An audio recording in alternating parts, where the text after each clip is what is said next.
Colby with Volquartsen Firearms, and today we're going to be installing the HP Action Kit or the HP Action Kit Plus into the Ruger 1022. This is going to give you a crisp, clean 2 1/4 trigger pull, and it's going to be compatible with the factory bolt and our bolt as well, and the BX trigger group. So let's dive into it.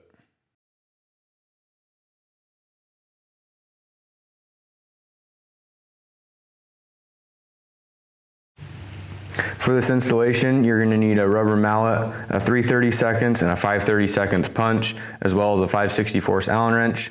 So the HP Action Kit is going to include our trigger, which features a overtravel screw, which you can adjust with your 5/64 Allen wrench.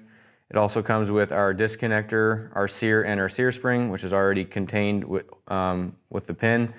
And it's also going to come with the trigger plunger and the trigger plunger spring, as well as our target hammer, our hammer bushings, and our hammer bushing spacers, as well as our hammer strut spring. And then if you get the HP Action Kit Plus, it's going to come with our magazine release, a recoil buffer, and our auto bolt release. We've already removed the stock from our rifle, so next thing we're going to check, there's no magazine, and the chamber is empty. So first, we're going to start by removing the trigger group. So this is where my 5/32 punch and rubber mallet's going to come in. We're going to tap our trigger pins out, pull the trigger pins out, set those aside, and then we can pull our trigger group out. We're going to set the barreled action aside and work on the trigger group now. So first thing we're going to take it off the safety, and then I like to put my hand over the trigger group like this and pull the trigger so the hammer can come forward. And then just kind of give it a little tap on the table, and your hammer strut is going to come out, and set that aside. Next, I like to take the 3/32 punch, and we're going to take out the hammer pin like that, and then we're going to take out the pin that's holding the ejector and the bolt release in place, so you can push that out. Then I like to just grab the hammer, and your bolt release spring is going to come out as well. We're going to set that aside. And then our pin that's holding our magazine release and the bottom of the bolt release in, we're going to push that out as well and set the pins aside. So to get the magazine release out, you're going to push on the front of the magazine catch, and the magazine release is going to come out, and then you can pull the magazine catch out. And then your ejector and the factory bolt release is going to come out.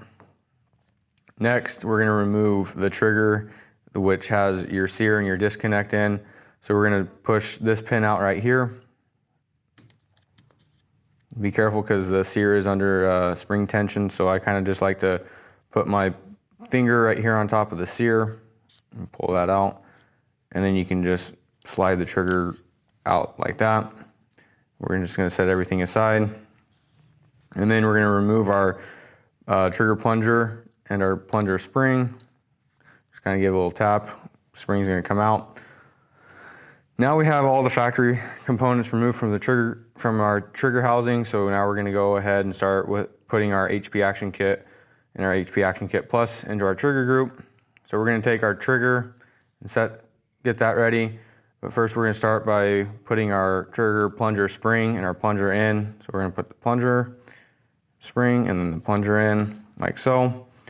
And then we're just going to take the installed trigger group or trigger with the sear and the disconnector. We're going to drop that down inside the trigger group like that. You want to make sure that the plunger is behind this part of the trigger. And then you just want to hold it in place so that the pin is lined up.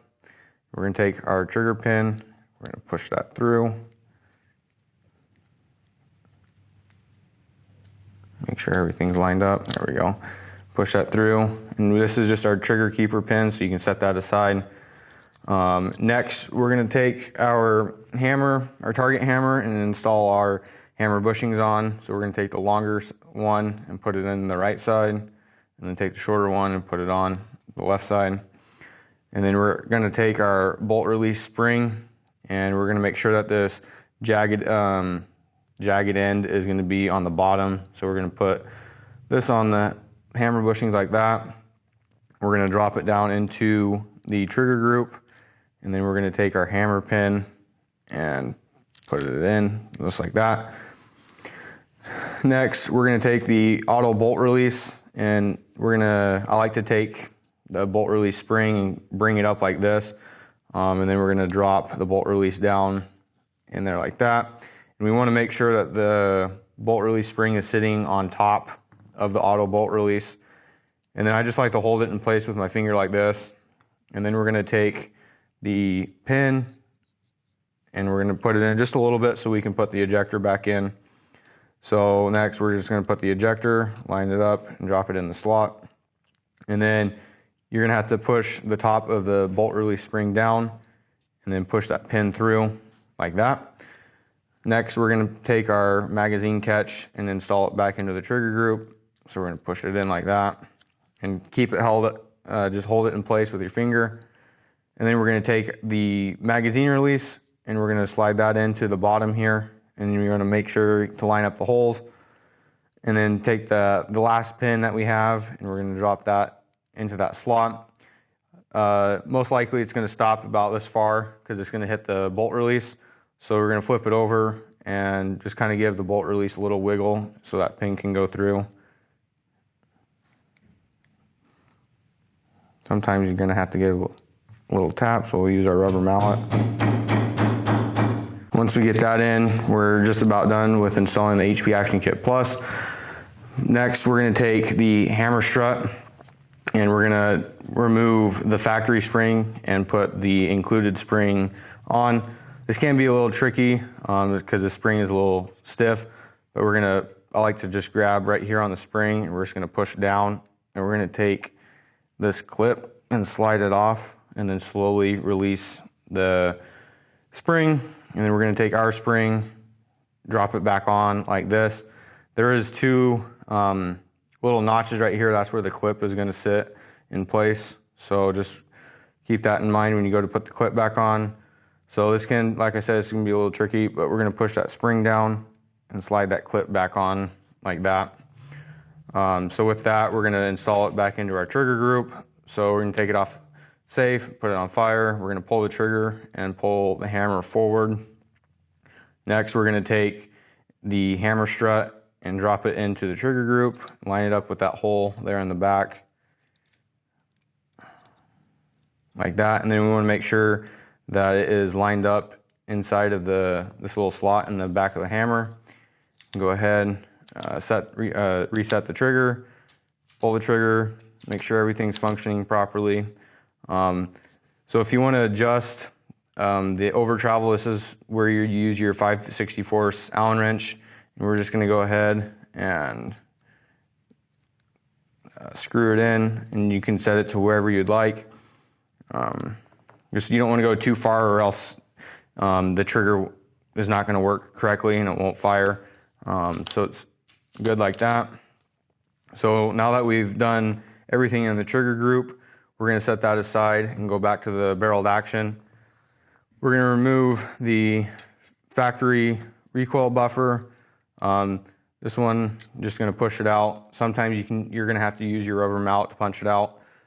Next, we're going to take the recoil buffer that came in the HP Action Kit Plus, and we're going to drop that down inside like that. And you might have to use the mallet again just to tap it in. But once we get the recoil buffer in, we're going to install the trigger group back into your barreled action with your trigger pins. We're going to drop the first one in, put the second one in. Like I said, you might have to use a rubber mallet to tap them in, but we're going to tap them in. And with that, we've installed the HP Action Kit Plus into your Ruger 1022. If you have any further questions, you can contact us at Volquartsen.com.